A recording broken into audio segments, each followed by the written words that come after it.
Hi நண்பர்களே, நான் உங்ககிட்ட சொல்லணும்னு ஆசைப்பட்றேங்க. சொந்தக்காரங்களுக்கும் வெளி ஆளுங்களுக்கும் உள்ள வித்தியாசங்க. சொந்தக்காரங்களை நம்பாதீங்க.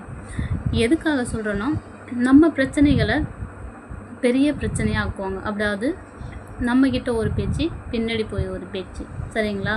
அவங்க முதுகு பின்னாடி 1000 பிரச்சனைகள் இருக்கும், 1000 கேவலமான விஷயங்கள் இருக்கும். ஆனால் அதை முன்னெடுத்து வைக்க மாட்டாங்க. நம்மக்கிட்ட என்ன குறை இருக்குது, நம்மளை எப்படி கீழே கொண்டு போகிறது, அதை மட்டும்தாங்க டார்கெட்டாக வச்சு பேசுவாங்க. என்றைக்குமே நம்ம நல்லா இருக்கணும் அப்படின்னு யாருமே நினைக்க மாட்டாங்க. கூட பிறந்தவங்களாக இருந்தாலும் சரி, யாராக இருந்தாலும் அப்படி தாங்க. நீ நல்லா இரு அப்படின்னு சொல்லி, நம்ம நல்லா இருக்கணும் அப்படின்னு சொல்லி ஐடியா கொடுப்பவங்க யாருங்க இருக்காங்க இந்த காலத்தில்? ஏன்டா இப்படி பண்ண, நீ என்றைக்கும் உருப்பட மாட்ட, இப்படி தான் இருப்ப அப்படின்னு சொல்லி நம்ம பார்க்குற இடத்துல எல்லாம், பார்க்குற எங்கெங்கே பார்க்குறோம் அங்கேனா வச்சு நம்மளை அசிங்கப்படுத்தி பேசுவாங்க.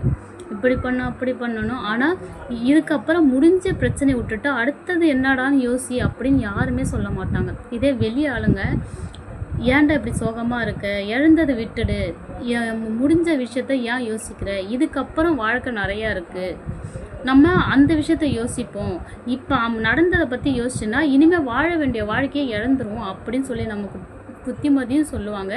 நான் இருக்கேன்டா, அடுத்தது என்ன பண்ணலான்னு யோசி, நான் உதவி பண்ணுறேன் அப்படின்னு வந்து நிற்பாங்க. நம்மளை பற்றி என்ன ஏதுன்னே நம்மளை பற்றி அவங்களுக்கு தெரியாதுங்க.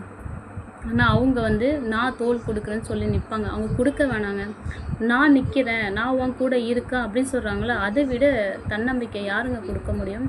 சொந்தக்காரன் கொடுக்குவானா? கொடுக்க மாட்டான். நம்மளை எப்படி கீழே சாய்க்கலாம், எப்படி அழிக்கலான்னு மட்டும்தான் யோசிப்பாங்க. அவங்க பின்னாடி இருக்க பிரச்சனைகளை யோசிக்கவே மாட்டாங்க. நம்மளை எவ்வளோ அசிங்கப்படுத்தணும் அப்படின்னு தான் யோசிப்பாங்க. வெளியாளுங்க நம்ம நல்லா இருக்கும்னு நினைப்பாங்க, சொந்தக்காரன் நம்மளை அழிக்கணும்னு நினைப்பாங்க. என்றைக்குமே நம்மளை குறை சொல்லி தாங்க இருப்பாங்க. அதனால இனிமேல் என்ன பண்ணுன்னா, சொந்தக்காரன் என்ன வேணால் சொல்லிட்டு போகணுமே, அதை பற்றி இனிமேல் காது கொடுத்து கூட கேட்காதீங்க. ஏன் கண்டுக்கணும்? அவன் வாய் அவனுக்கு வாய் வலிக்கிட்டுமே, சொல்லி சொல்லி சொல்லி அவன் அழுத்து போயிட்டோம்.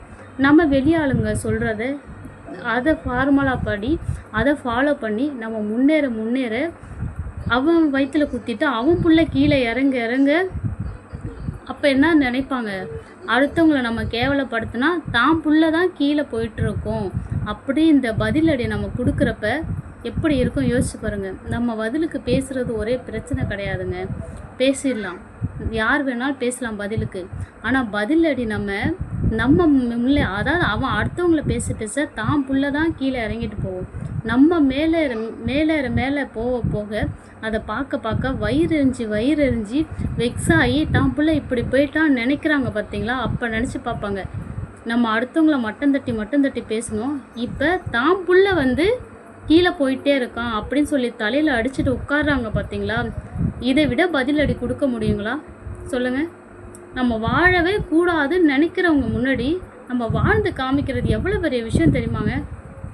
நான் அனுபவிச்சு வந்திருக்கேங்க. வெளியில் அனுபவிச்சுட்டு வெளில வந்துட்டேன். இன்னமும் கொஞ்சம் காலம் இருக்குங்க, நான் ஜெயிச்சு காமிப்பேன்ற நம்பிக்கையும் எனக்கு இருக்குது.